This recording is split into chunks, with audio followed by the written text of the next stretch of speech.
way. Lots of things going on here in my home, and I know that John's had some stuff going on in his as well. We are back, and there has not been a lull in anything going on in South Carolina or across the country. I kind of hinted at the fact that we finally have a speaker, John. Yay, we got a Hooray. speaker. And John, it looks like he is an improvement. I just Oh did a yeah. quick cursory look at the CPAC scores, and he bested Kevin McCarthy by about 10 points. So he's in the 92nd percentile, and McCarthy was in the 80 percentile. So that bodes well for us. He also is an admitted, avowed Christian, evangelical, even. So, but I'm excited to see that we have someone who actually is a conservative from everything on paper and all of the commentary that I've heard from people supporting him and people that have known him, throughout his life. He's only 51, so he's a young guy. I say he's younger than me, so hey. So I find it interesting that there are some who are attacking him on the right, but the largest portion of the attacks are coming from, can you guess, John, Oh, I who's can't attacking imagine. him? People The who don't, Democrats. people who don't like Christians in general. Yeah, so I mean the Democrats are just, they're, their hair's on fire. They're screaming this guy's terrible and we can't work with him. Good. Good. Because Don't, we don't want right. to work with you. Right. So don't, and Yeah. I think the most important thing I heard about Mike Johnson was everybody that I heard interviewed about him, even some of the Democrats, Yeah. said that he was humble. Yeah. And that's a good thing. I think that's one of the most misused words in the English language. Well, there's not People a lot think of that, humility in politics, let's and be people honest. think that humility is a bad thing. Like being humble is a bad thing. It means like it's almost misused to the point where people think you're poor. Yeah, weak. Yeah. Right. Humble doesn't mean bumble. Right. That's what I used to tell Right. my students all the time. Doesn't mean bumble. It means that I was told that humility is not thinking less of yourself. It's thinking of yourself less. Yeah. So he's a guy who's focused on what he needs to be focused on. And right off the bat, the fact that he's trying to separate the Israeli spending from the Ukraine spending, that makes me like him right away. This Absolutely. idea of just sticking things together and saying, "Go ahead, I dare you to vote against that." Right. That's what causes us all the problems, and they have to do something about the budget really quickly because if they decide to, keep going, and that's why they dragged this whole thing out.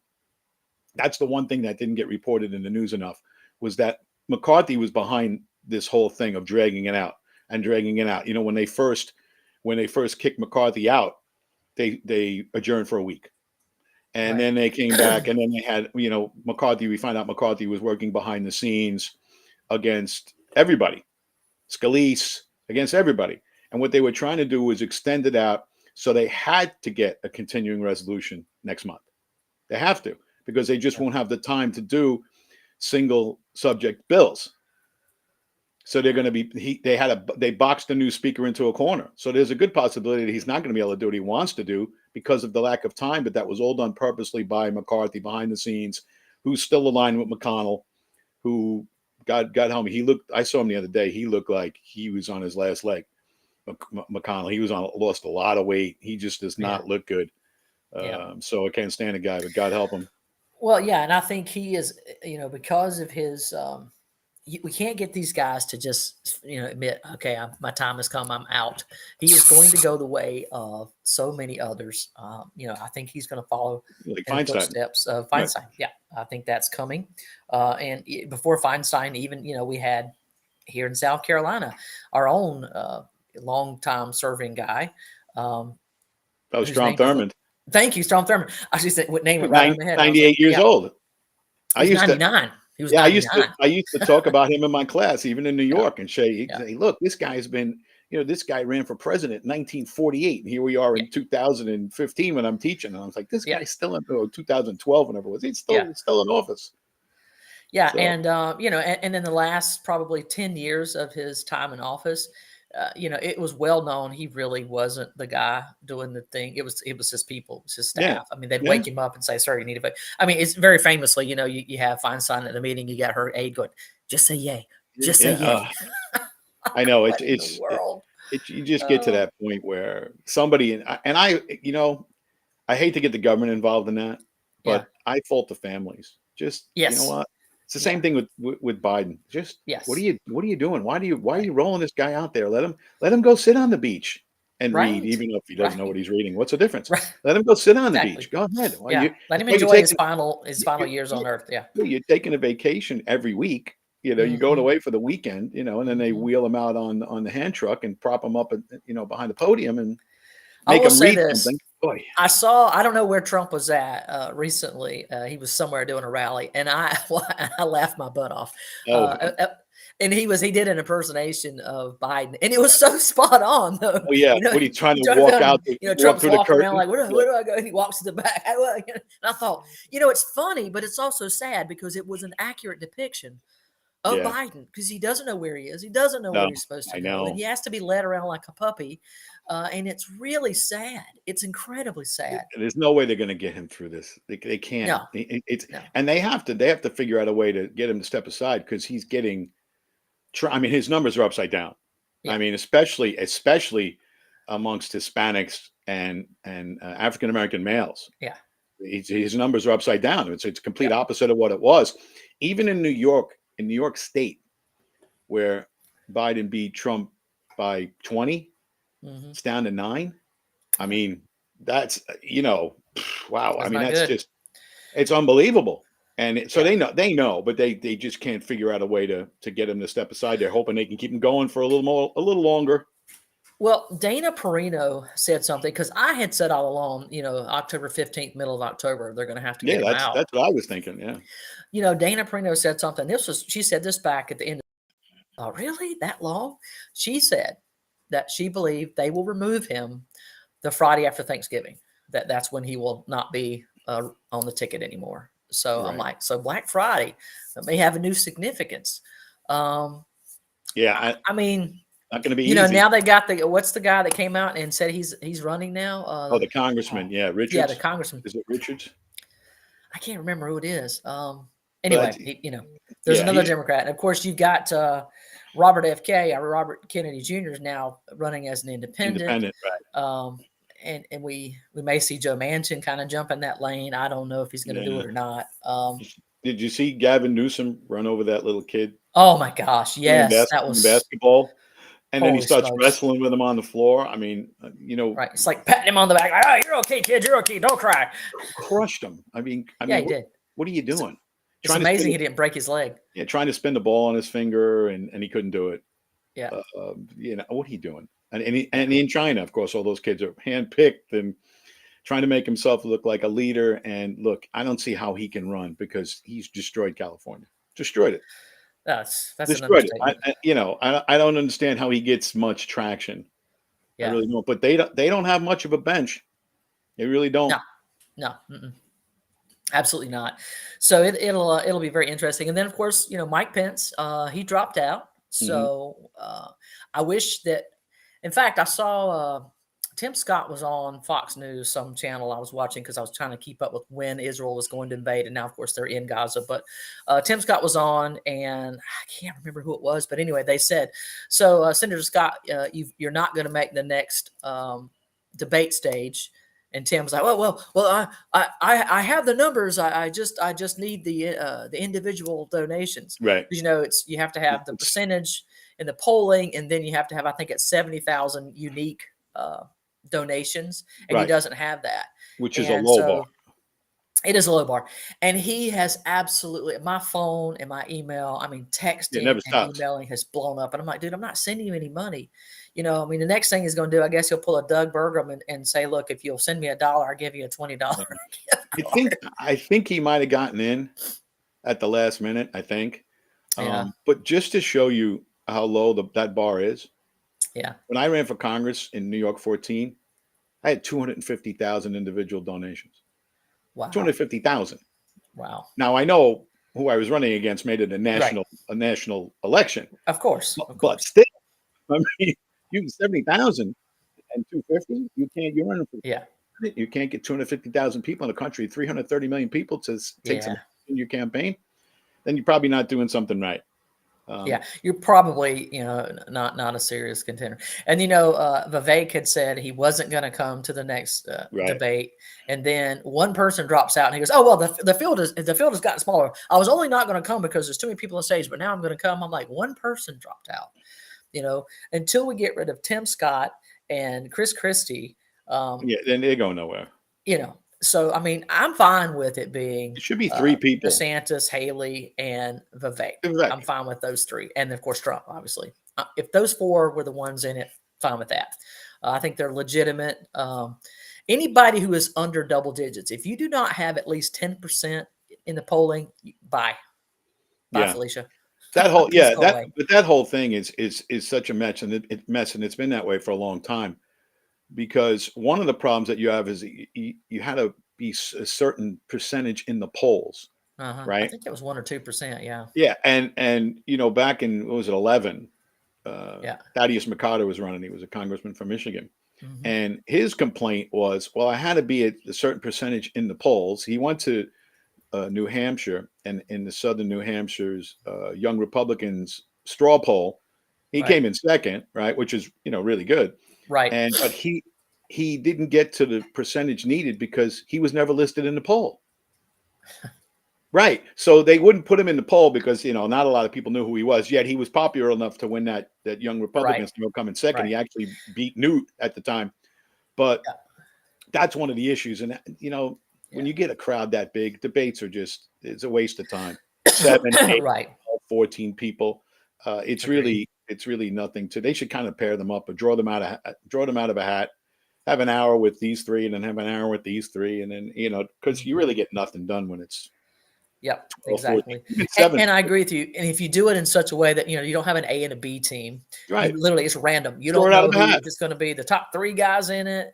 Or maybe they should do it that way. Maybe it should be you have to be the top 3, and then Yeah. you get to be on the first stage, and then the next 3 get to be on the next stage, because that's a way to winnow the field. To be honest, I hate to say it that way. Yeah. So you would have right now, obviously Trump's still not going to come to debates, so you'd have DeSantis, Haley, and I believe Vivek.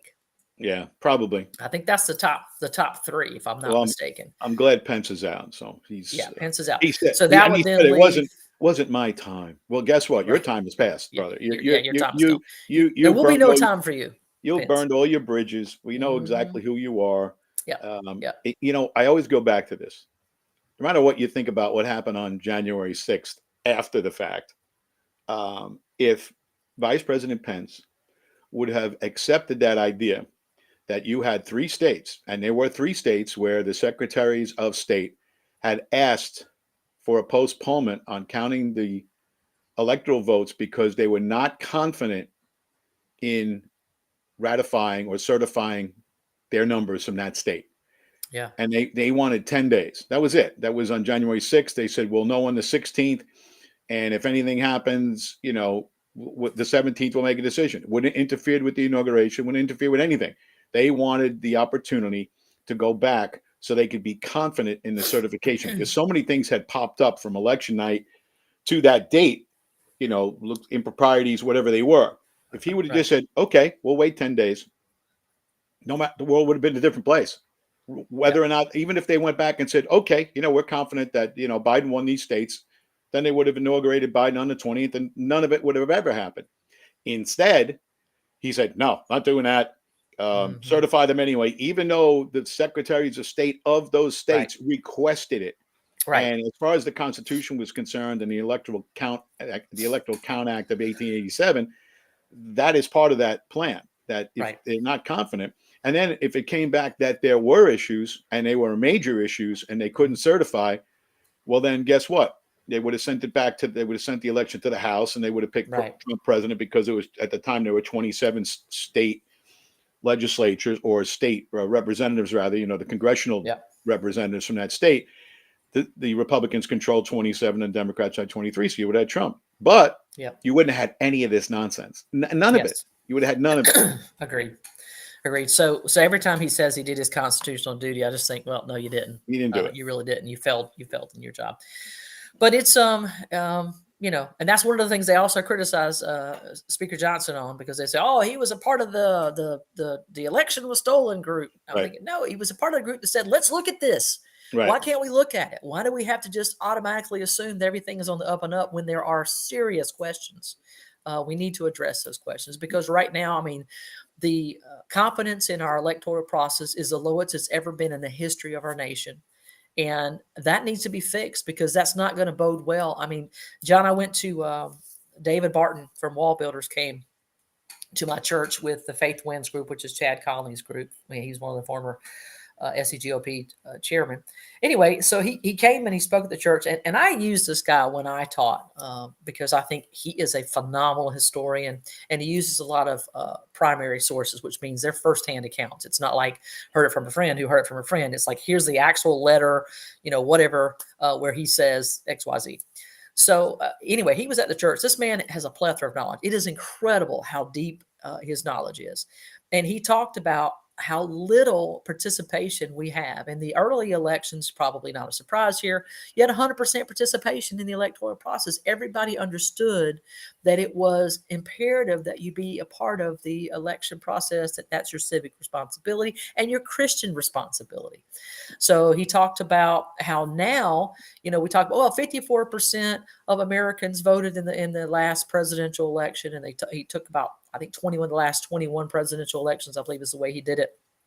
And basically, he said, but that is 54% of registered voters. He goes, that's not 54% of eligible voters in the country. So when you break it down, 36% of Americans bothered to vote in the presidential elections. And so that means 18% of the American body actually selects who will be the president, which works out to be 1 in 5.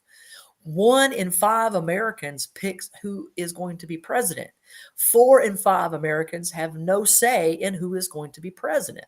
Now that's at the presidential level.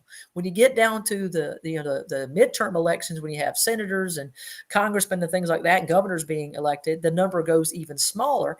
You're looking at 26% of the total population eligible to vote bothers to go and vote. So that means 13% determines who's going to be, the governor or the senator, et cetera. And so when you do that number, it's 1 in 8 Americans choose those individuals. Then when you get to the local level, it's even worse. It's 6%. 6%. Right. So, and then he did the math on down to that. So basically, what is necessary for you and I to win a local race is 2%. 2% of the eligible voters determine who was going to go represent them in the state legislature. And, he made the point that folks are so focused on the national elections that is the expression, they can't see the trees for the forest. So they don't understand what you and I constantly harp on is that if you don't take care of the local level politicians, they become the state level, and often those state level then become the national level. So I cannot say enough about how important it is. November 7th coming up. You've got multiple city council elections. You got multiple mayoral elections going on across not just this county, but across the state. And if you are not involved in that, shame on you. Shame on you for not taking the time to be involved. I've been out knocking on doors, talking to individual voters as well as businesses, and I have the intel that tells me who votes and who doesn't vote. And again, I've talked about this before, and I know it may sound like I'm beating a dead horse, John, but I don't know what else to do when you have a neighborhood of 700 homes and 44 households voted in the primary. 44. That is pathetic. Unacceptable. And it tells me that people aren't really serious about what they see as a problem. If you think our economy is great, if you think the way the country's being run, the way the state's being run, if you think that's wonderful, then I guess, okay, fine, you're happy with things. But that's not what, I mean, are you hearing that, John? Is that what the average person tells you? Yeah, and I used to tell, no, nobody's telling me that's for sure, unless they're fabulously wealthy and becoming more wealthy. But I remember teaching that in my civics class, was that, is the presidential election important? Of course it is. But when it comes to your everyday life, is it the most important? No. The local city council, the assembly races, the state senator races, the Congress races, those are the most important because, like you said, all politics are local. And I always told my students, look, you have to know who your assembly person is. You have to know who your reps are. You should be able to call their office and say, hey, what's going on here? and people can't be afraid to do that. But there's always been a tremendous amount of apathy when it comes to voting, at least in the last 30, 40 years. And this is my opinion. I think that part of it is because there are far too many people in this country, and I know this isn't going to be popular. There are far too many people in this country who pay no taxes. Yeah. They have no Yeah. skin in the game. So if they're going to vote, they're going to go out and vote for the person that makes sure that they pay no taxes. Right. But I firmly believe that everybody should pay something, even if it's Yeah. $500 a year. Now, Everybody initially, that's pays what the something. Constitution required. It did Everybody, require that everybody paid an equal amount. And that's a biblical principle, by the way. yeah, And then I think it was in 1874, I don't know, it was in the late 1800s, they attempted to create the first progressive tax. They put right, it in. The Supreme Court said, nope, that's unconstitutional. The Constitution right, says it has to be equal. So then along comes in 1912 the 16th Amendment, which allowed for progressive income tax. right, It passes. Now we have the 16th Amendment. Now we have progressive taxes. And so, those that voted against it said, what you're doing is you're creating division among the people, and you are. So now you're saying, here's the haves, here's the right, have-nots. The have-nots pay nothing, and the haves pay more and more and more and more and more. So that does not create a brotherhood of unity. We don't see ourselves as one nation under God. We see ourselves as, branches of Americans under God, if you will. right. I think, and I've always said this. I think the only people that shouldn't pay taxes, when it comes down to it, your write-offs or anything, or seniors on a fixed income. Yeah. You already Yeah. paid. If You you're already paid. retired, You yeah. paid taxes for 50 Yeah. years, and when I ran, I actually had proposed this idea that you wouldn't pay if you were a senior. Yeah. If you were a single senior, you wouldn't pay anything on the first 52,000, and you got combination of Social Security and pension. That was $1,000 a week. And then Right. if you were a couple, you'd get 78,000. That means you get 1.5, right? 52 Right. and 26. And then anything Sure. after that, you had to pay. Right. And I thought it was so much better than giving more write-offs and more of these. Yeah. Just go flat with it. They're seniors, Yep. and you know what? They're tired of filling out, paying people to do their taxes and stuff. You could do it on an index card. Okay, I have 52,000 coming in. I'm a single. I pay nothing. That's Yeah. it. Case closed. And then, like I said, it would be 78 for a couple. And boy, it was very popular, but obviously not enough for to win. But Well, I thought it was a great idea. But other than that, you got to have skin in the game to be interested in what's going on. You have to. yeah. It's a fact of Well, life. let's go back to the numbers real quickly, because I mean, I'm going to beat this dead horse. So it looks like this: when you're out talking to the general public, 1 out of 16 people you talk to actually have some concern and took the time to vote in a local election. That means 15 of the people you talk to, they don't vote. They don't Right. care. They don't know who you are. They're never going to vote for you. They didn't vote for the last person. They don't have any participation whatsoever in the electoral process at all. I don't know. I know Stuart Behar always asks, how do we get people out of this apathy? I don't know what the answer is. I really don't. I know that we have a serious crisis in our country. It's not just a crisis of electoral proportions. It's a crisis of biblical proportions, because he talked about from 2020 during the COVID pandemic, when I would have expected Bible reading to have risen because we were experiencing such a traumatic event, if you will, and traumatic because of the way the government presented it to us. I would have thought more people would have read their Bibles. 25 million people stopped reading their Bible. And then since that time, in the last 2 years, another 3 million. So 28, and I should mention that those are evangelical Christians. I'm not talking about the regular Americans. This is just evangelicals. So 28 million fewer evangelicals read their Bible daily. So we don't have any biblical knowledge. We don't have any civic knowledge. We don't have much U.S. history knowledge, and that's evident. You and I have talked about the testing that's being done, and it demonstrates kids don't know. I don't know how we right this ship, John. I really don't know the answer. Well, like you said, nobody teaches civic responsibility, at least not at length. Anyway, I mean, I might touch on it, but they don't really get into it. And the government, we've allowed them to basically unwind the whole idea of civic responsibility. Jury duty is a civic responsibility. Yes. Voting is a civic responsibility. The way that they vote now in many places has eliminated the community idea of voting.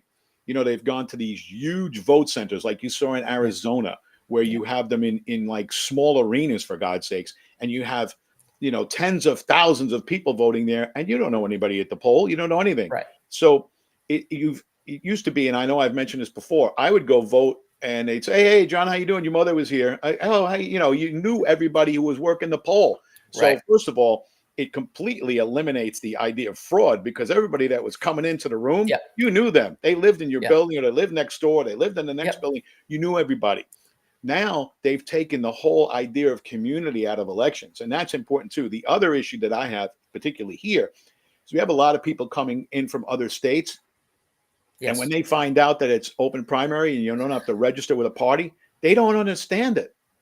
They just I don't don't either. understand it. Yeah, you had to, if you lived in another state, more than likely you registered with a party.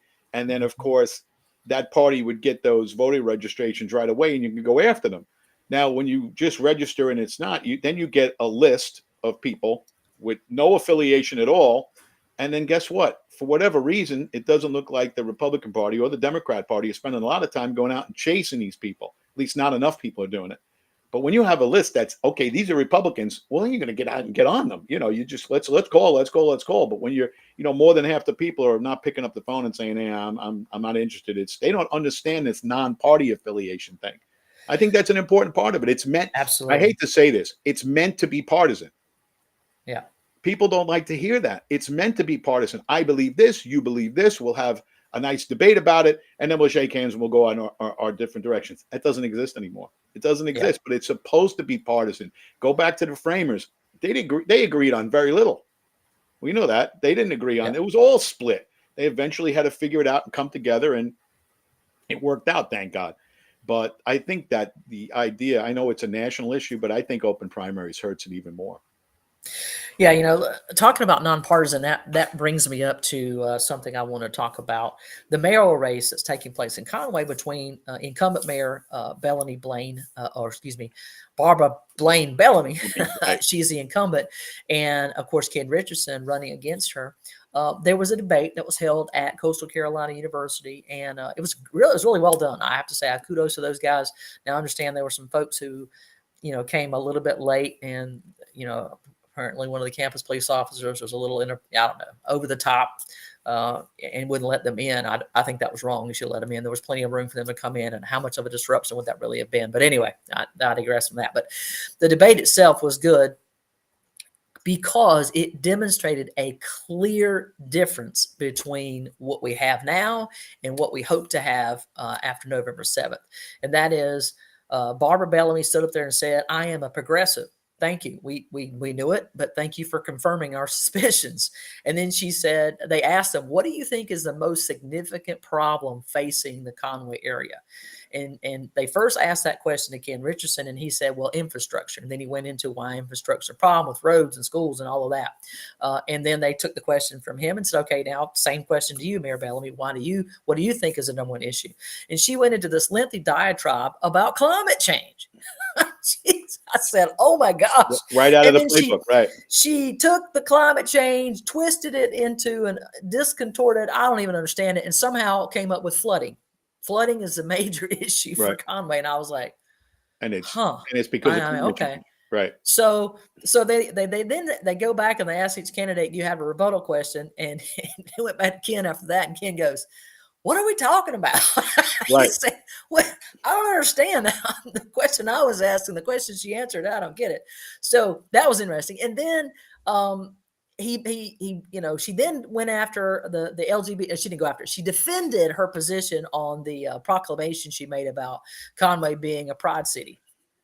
And she said, she started going into Leviticus, and she said, if this is, a lot of this comes from Leviticus, and you know what, you find things in Leviticus about you can't wear clothing that has mixed fabrics, like polyester and cotton, as an example, and you couldn't shave your head and all these things. So I don't ascribe to what's in the book of Leviticus. And so I'm sitting back in the audience, and I'm thinking, well, that's fine, because I'm with you on that to some degree, because we're no longer under the law, we're under the blood.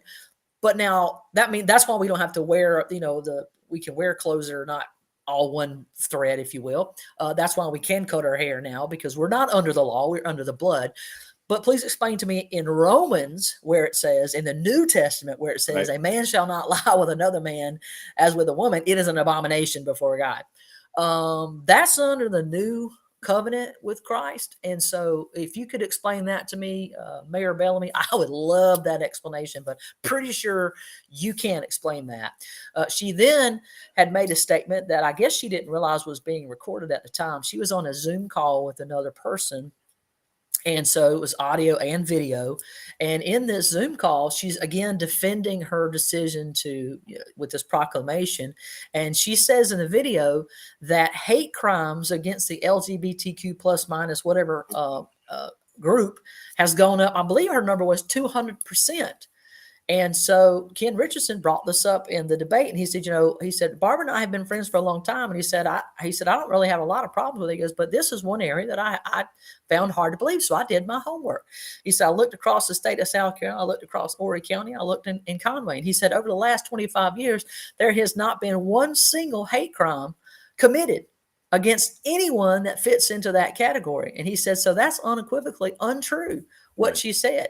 So, of course, her response to that is, she says, I never said that. I never said that there was a rise or an increase in the hate crimes against LGBT. And everybody on the Ken Richardson side all kind of burst out with, we got you on video, lady. There's audio and video of you saying that exact thing. So which Barbara Blaine Bellamy is telling the truth? The one who lied and said that there's been an increase in hate crimes, or the one who now says, oh, no, I never said that? Yeah, you did. Yeah, you did. That's called duplicity, and we don't need that in any kind of a representative, mayor, dog catcher, whatever. So I'm hopeful that folks will get out, that 1 out of 16 people will get out and vote in a new mayor for Conway, because I'm tired of people lying. I'm sick of it. And you started with the fact that it was a good debate because it showed the clear differences. And that, look, that's all you can ask for. I am not one for government intervention, but I really think there should be some sort of statute that if you're in a major election, you should have to debate. Sorry. You should have to debate. I mean, not to draw this back to me again, but when I ran for Congress, and I understand why, the Congress wouldn't want to know part of me. And I totally understand why, because she would have got thumped. But, you have the bartender versus the civics teacher. It's never good for the bartender, probably. But you should have to debate. I'm sorry. If it's a major election, there's no reason that you shouldn't have some sort of sit down. You can argue about whether it's take questions or a town hall or something, but you should and they should be on television.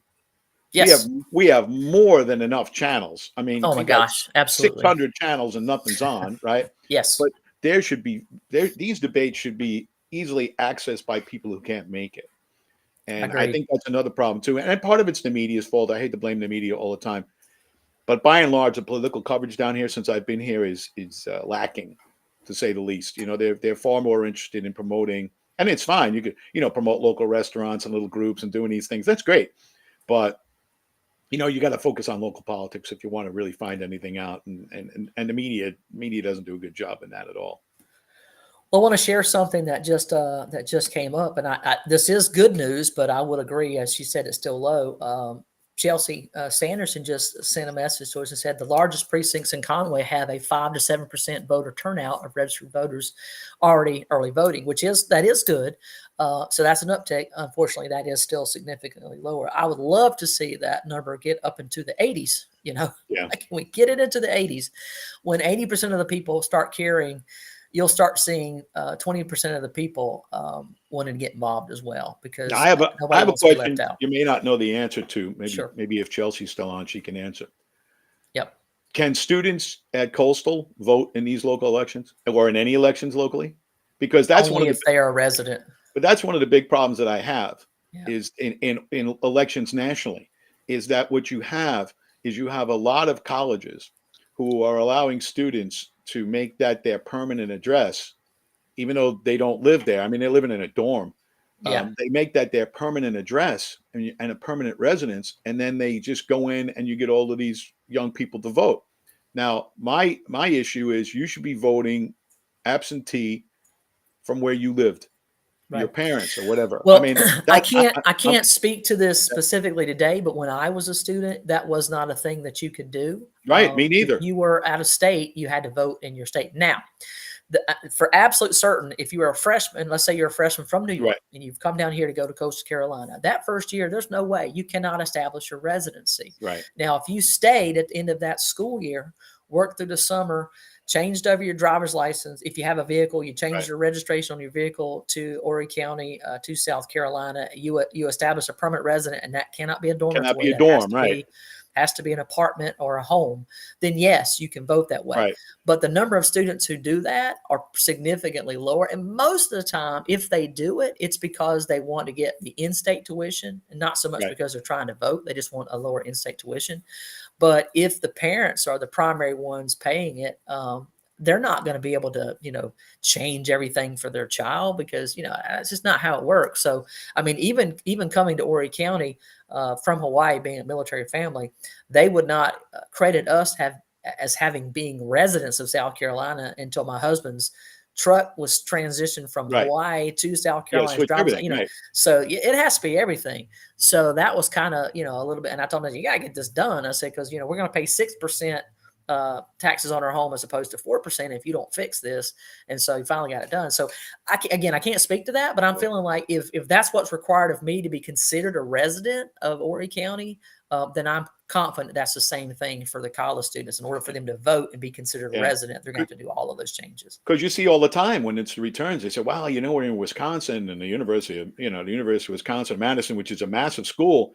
They're waiting for the returns from there, and it's 20,000 voters. You got 20,000 kids that go to school there that change their residency, change their driver's license, change all. Meanwhile, their parents are still paying the bills from wherever they are, right? Yeah. I have a big problem with that, especially if you are not all switched over and renting off campus the entire time. Right. Right. Well, I'll say this: while we were stationed in Brussels, Belgium, another country in the heart of Europe, Right. we got there in, let's see, it was July, I think it was. Technically June, but we got into our house in July, and I guess they had an election rather coming up in September. And so we get a knock on the door. We still got stuff in boxes. We haven't even unpacked the boxes yet. And I go to the door, and of course they're speaking in Dutch initially. And I said, I don't speak Dutch. So somebody in the group could speak English, and they said, "Oh, we're here because candidate, Joe Smuckatelli is running for whatever it was, and he would like for you to vote for him." And I said, "Oh, well, I'm not a citizen. We're here with the military. It doesn't matter. You can still vote." And I'm like, I don't speak your language. I don't understand what the issues are. I don't even understand what position you're running for. So out of the kindness of my thinking, I cannot vote in an election where I don't know who you are. I might be voting for the next Hitler. I mean, no offense. No idea. Right. I don't know anything about you. So I'm not voting in an election. And I feel like if you are ignorant of all things, you don't know who's running, where they stand, all of those things, then you shouldn't vote. I don't want just anybody voting. I do want an informed electorate. So that's part of your civic duty as well, being informed. And sadly, I think on most college campuses, the guys and girls that are there are woefully, well, they're not uninformed. They're over indoctrinated. Right. So they're very specific. I mean, we're seeing that manifest right now with what's going on in Israel, with the attacks from Hamas, a terrorist organization attacking the Israeli settlers and killing civilians. They did not just target military installations. They specifically targeted civilians. I heard a story yesterday on Fox News. And again, it's funny. I don't listen to Fox, but I've been listening to them more because of trying to keep up with what's going on in Israel. And this was one of the Democrat ladies on The View, and not The View, oh my God, on the Five. I can't think of her name right now. Anyway, she relayed a story, and I was sickened for the rest of the day, and it just breaks my heart. I almost don't want to share it with you, but I feel like these, as Ben Shapiro said, people need to know. There was an incident where they broke into one of the houses. Now, again, this is a Democrat telling the story. This is not a Republican, so they always say, "Oh, Republicans exaggerate." So she's telling the story that they broke in, they killed the husband, they raped the wife, and then they kept her alive, and they took her baby, put the baby in the oven, turned the oven on, and made her stay alive to hear the baby screaming while they cooked it alive. Right. Yeah, and that other young woman, the German woman who was I think she was at that music festival. They found her head is what they found. I mean, These people are from the Stone Age. I mean, it's just brutal. But then, like, to get back to the college campus issue, I'm sure you saw the things that went on up in New York and Cooper Union when you had young Jewish students trapped in a room. Yeah, in a room, being And then threatened. you had Cornell University. Yep. There was an email that went out and said just Columbia University. Yeah. but no, Cornell upstate. Yeah. They basically said that in Ithaca, Ivy League school, there was an email that went out from a student that said any Jew you see on campus, follow them back to their room and slit their throat. This is going on college campuses. Yep. Yeah, and Columbia University is having the same issues. I mean, it's Yeah, they're happening all having it. across. Everybody's This having is horrific. And for them to try and defend the actions of Hamas as somehow justified because they've been oppressed, first of all, that's a lie. But second of all, there's no justification for what I just described. There is no justification for that. These folks should be immediately kicked off of campus and in some cases possibly prosecuted. I think if you send out an email enticing people to go slit the throats of other individuals, I don't know, Yeah, John, you were I in think law enforcement. I Does think that rise to the level of a crime? I think that's a big problem. Well, especially because you used email. Right. So what happens? I mean, not to get too into the weeds here on the law.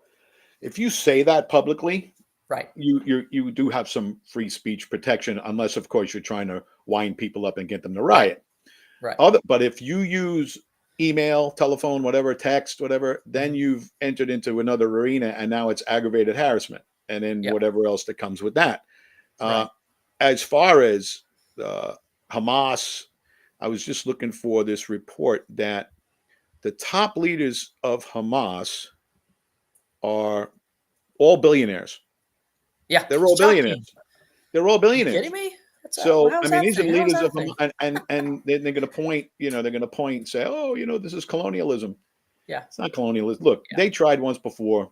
Everybody knows it. They gave them property, and gave the Palestinians, whoever they may Yeah. be, property, and said, here, we're out. And what happened? It just allows them to set Well, they up. gave it to them in 2005, and in 2006 they elected Hamas, and they Right, continued to right. elect them afterwards. 97% of the Palestinian people support Hamas. 97%. So please don't tell me that the people of Hamas are somehow innocent victims. 97% of them support what Hamas did. And I saw a meme and I thought it was so accurate. They said only, what was it? Only, what is it? Terrorist Muslims behead people, but moderate Muslims want terrorist Muslims to behead people. So I thought, okay, that sounds about accurate. They won't do it themselves, but they're okay with others doing it. Is there a possibility that many of these Palestinians are strong armed into voting for Hamas? Yeah, but that's sure. on them. That's not on not on Israel. That's on them.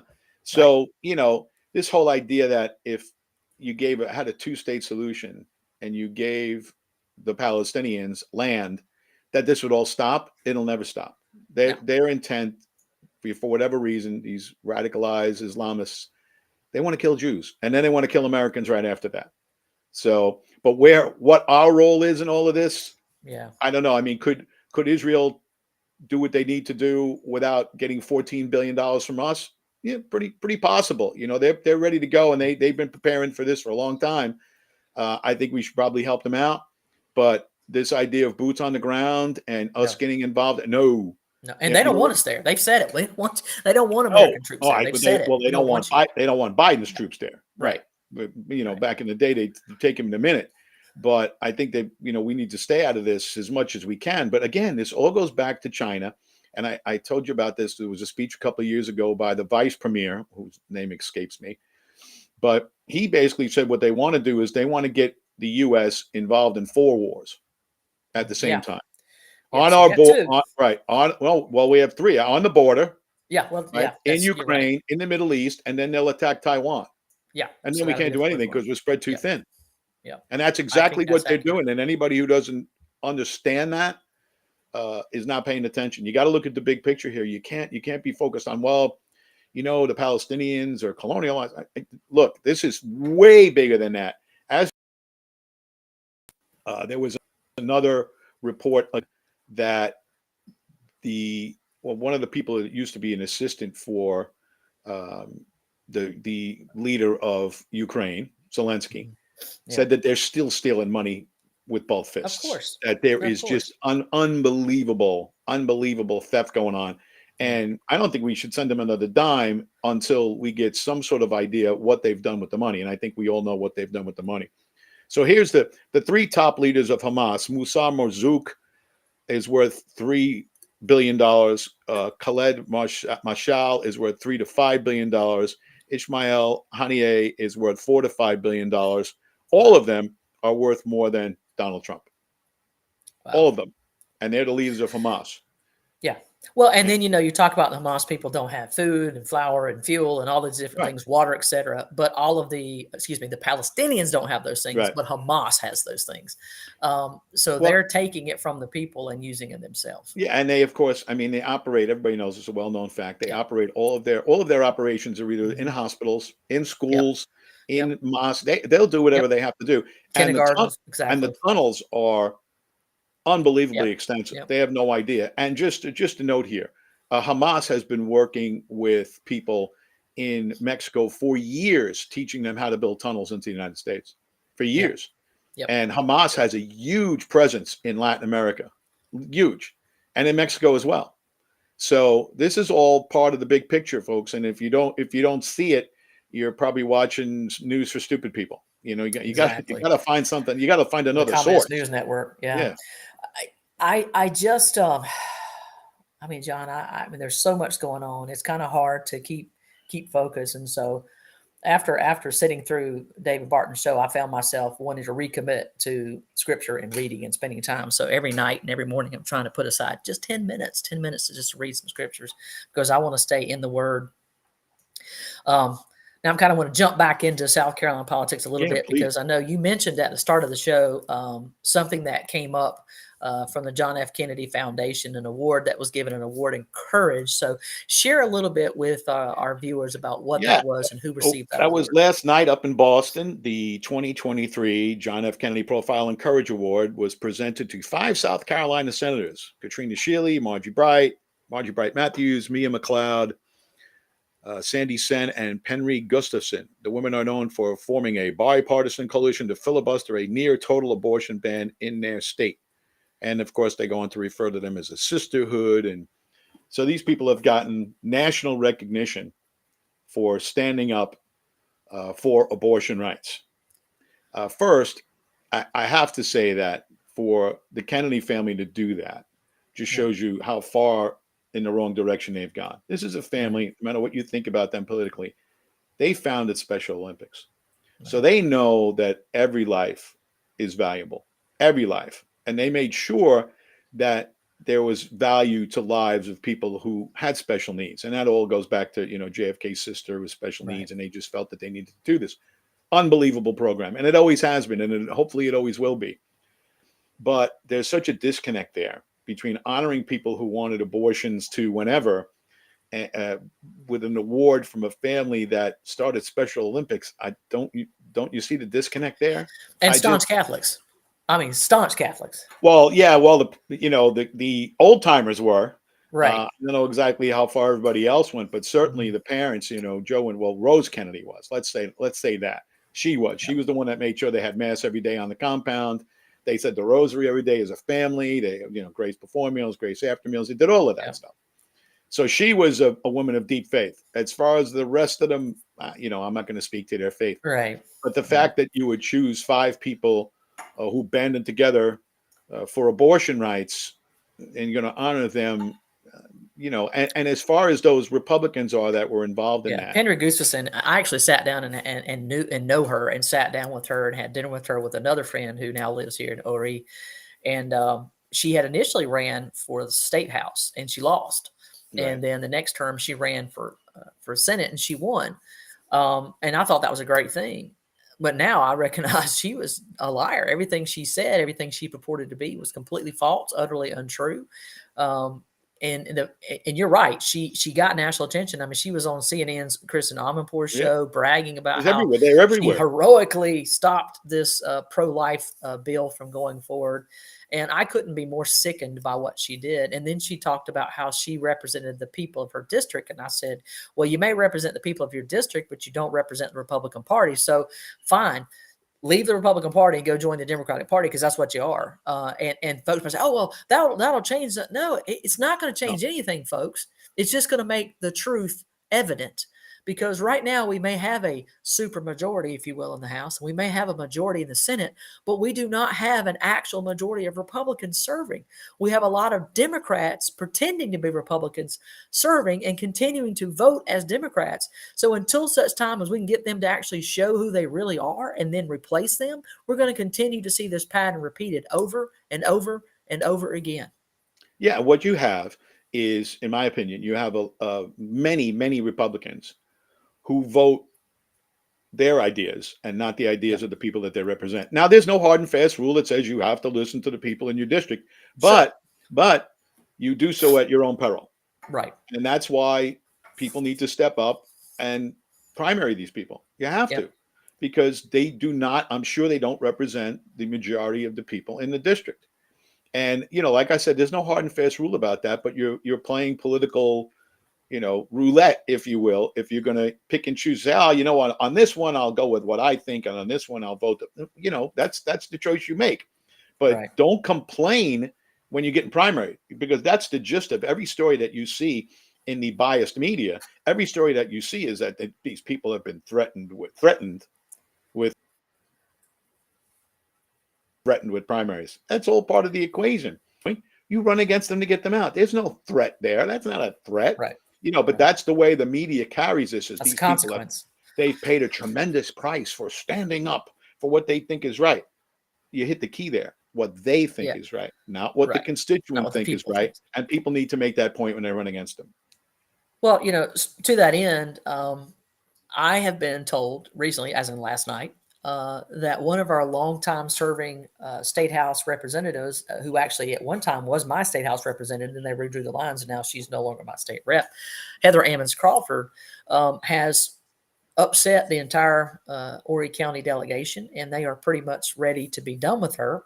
But I don't know how that's going to happen, because they all signed that loyalty oath that they would not support anybody else running against an incumbent. So they kind of hamstrung themselves by signing that oath. I would have never have signed that. And if I'm elected, and when I'm elected, and I'm going to be elected, when I get up there, by golly, I'm not signing that oath. My pledge and my oath is to the Constitution and the people of Horry County, my district. It is not to a party, because they want me to say, well, you can't help anybody run against somebody. By golly, if they're not doing what our platform says, if they're not doing what they said they would do for the people of their district, then yes, I can get somebody else and support somebody else to run against them that is actually going to do what they say. So to that end, Heather Crawford, for whatever reason, she's drawing the ear of folks. And as I've been told, and I can't prove this, but I've been told by multiple sources in the House and outside of the House that she is not well liked in the State House. And so they are trying to get her out. Well, I will say this again. There's a little thing that was created in 1939. It's called the Hatch Act. And it basically says what you can and cannot do as a federal employee. Now, folks may say, but Shannon, she's not a federal employee. She's a realtor. Well, she was. Okay. Then we had a guy by the name of Russell Fry, who was elected to the 7th District as the U.S. Congressman. And he then has the federal funding to hire, as John and I've talked about it, someone to direct his district when he is absent in Washington, D.C., doing his duties as a congressman. And the person he elected to hire, John, was who? Yeah, Heather Ammons Crawford. Heather Ammons Crawford.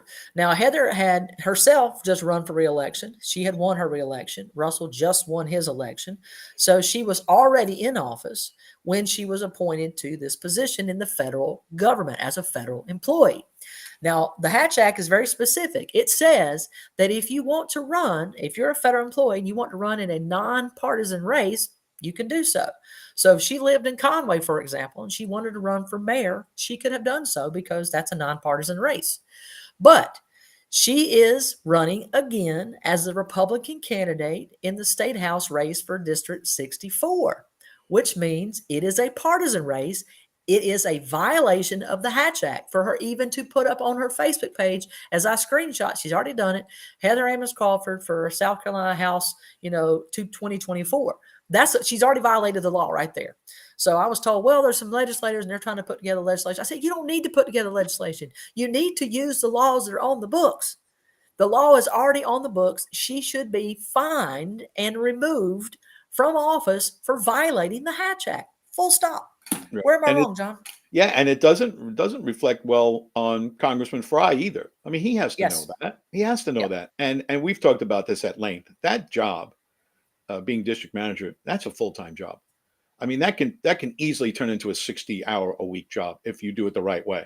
I mean, you're making appearances because obviously the congressman is in Washington the vast majority of the time.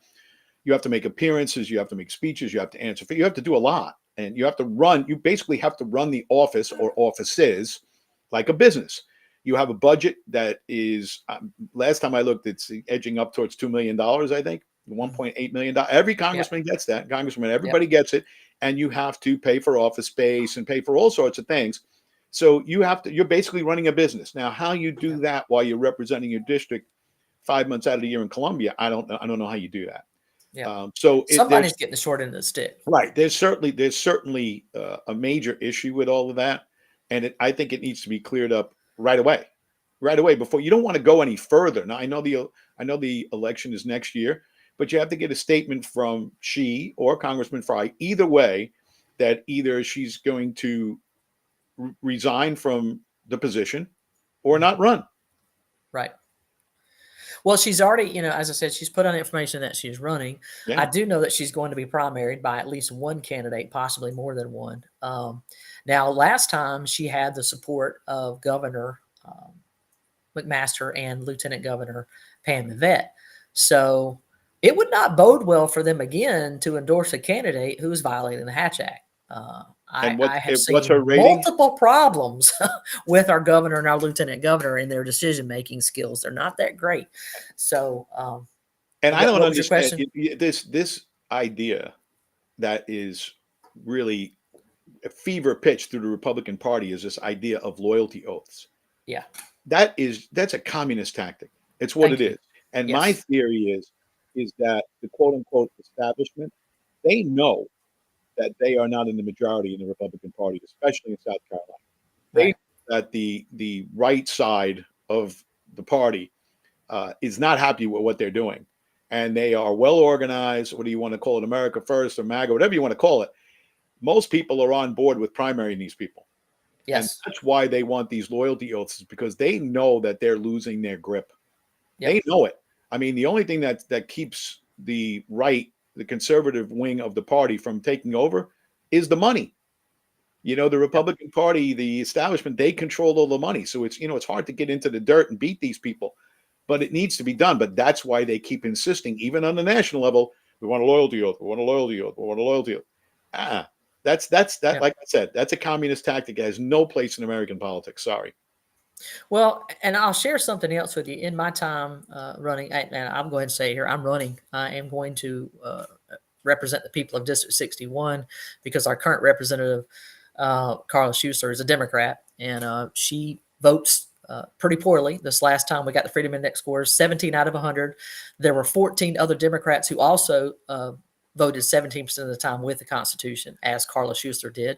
But there are also, John, something like another 12 or so Democrats who voted higher than Yeah. 17 on the Freedom Index, which means they voted more conservatively, more constitutional than did our alleged Republican Carla Schuster. So she has to go. One of the things she voted for that I've been talking to local businesses about, and I've just gone in and asked them point blank. I said, "Hey, what would you do with $1.3 billion? No strings attached. If I gave you 300 million in cash, what would you do with it?" Man, their eyes like, "Are you serious? Where would this money come from?" I said, "From the state, from the taxpayers. What would you do with it?" "Oh, I'd open up a business. I pay off this business. I'd own this building, et cetera, et cetera. I'd open up another franchise, on and on and on." And I say, "Well, unfortunately, you are not selected as the lucky recipient of the 1.3 billion, but a company that really needed it more than you, Volkswagen Volkswagen. Scout, a multi-billion-dollar company, German company, by the way, not even an American company. They were given the money instead, so they picked them over you. How does that make you feel?" "Well, that's not right." I said, "Hey, I agree with you 100%. That's why Carla Schuster voted to give them that money. I would not have voted for that." Now, they may have won, they may have gotten the money anyway because we may have been outvoted, but there's no way I would have voted for that. That's completely and utterly irresponsible. if anything, maybe they should have used that money to raise teachers' pay, to help out law enforcement, or maybe they just give it back to the taxpayers in the form of a refund. There's a lot of things that could have been done with that money, but one thing that cannot be done is you cannot say, well, as we've talked about, again, beating the dead horse here, we've talked about this, you can't pick winners and losers. So no, the government's not. They're not good at it. Yeah, they're really bad at it. So as I've been going out talking to folks, I'm hearing more and more people are upset, but they don't know about it. They're completely unaware, John, that such a rating, they don't know about the CPAC score. They don't know about the Freedom Index score. They don't know anything. And it's because the powers that be, like the SCGOP and others, they want to fund the power structure that they've created. They like it the way it is. They have their control over the 1% of the people. They get to decide who's in charge. And if the person that they want to be in charge somehow doesn't get elected, they just ignore whoever got elected and they create their own little shadow groups. We've seen that, and we've talked about that ad nauseum. But they do not want to change the way things are. They like the status quo. They like the fact that they have everything just the way they want in a neat little package. And I am hoping and praying that more and more people will come up, wake up, and see the truth. They sent a mailer. I don't know if you got your mailer for Val Guest, because he's another guy that scored 17. He's a new. He scored 17 out of 100. Did you get the mailer that said, because I got one for Carla Schuster that said, Carla Schuster delivered. It's got a Right. picture of packages and basically all the things she allegedly voted for that I should be happy about. Right. Well, no. She didn't No. deliver. She delivered for the Democrats. She delivered for the liberals. She did not deliver for pro-life. She did not deliver for constitutional carry, and she didn't deliver for the taxpayers. She delivered for German company VW Scout. She didn't Right. deliver for me. And here's the buried lead in all of that. The entire investment of the 1.3 billion of taxpayer money, our money, Yes. that went to Volkswagen Scout. Well, what's all the news lately about electric vehicles? Yeah. Ford is pulling all their money out. GM they're all pulling their money out because it's not going to go. It's just they're realizing that it's fool's gold. People don't want them. You have the government giving these huge rebates to try to get people to buy them.